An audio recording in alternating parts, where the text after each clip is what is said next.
And you certainly don't want, and so a lot of people are gonna try this, like, "Hey, why don't I just vibe code my infrastructure automation?" And, like, do you think the Yeah. same platform that, you're like, "Hey, I'm gonna do this," and you say, "Perfect, we're gonna put a square here." And you're like, "No, I need a circle." "You're absolutely right. Let's build a circle." Like, I appreciate the cheerleading of LLMs that they're like, "You're absolutely right. Thank Yeah, you." fine. Thank you for pointing out that glaring error that I made.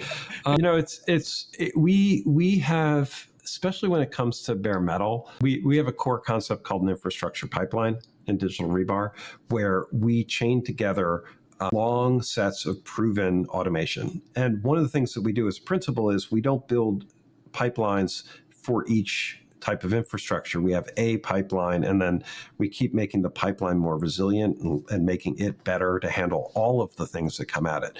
So it's this very deterministic sequence of steps that has incredibly deep embedded knowledge, and it keeps improving from that perspective. The idea of vibe coding that, where you could say, well, hey, Brecken, I don't need all this long pipeline of stuff. It does things I don't care about. Why did you add LLDP into my pipeline?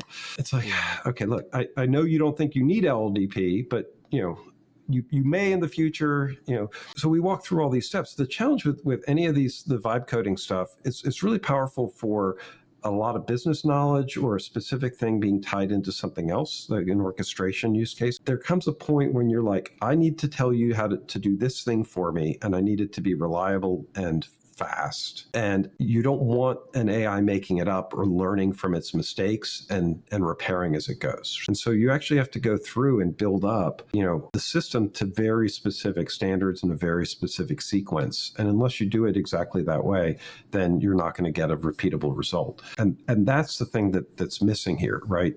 When we look at building and running infrastructure, it really is about time to value, repeatability, right? How much I can take automation that I have working in one environment and forklift it into a new environment and have it just work. That requires incredibly careful deterministic planning, infrastructure as code, repeatability, and the AI pieces think that way. They're designed to, I'm going to solve the problem you've laid out for me using the information I have.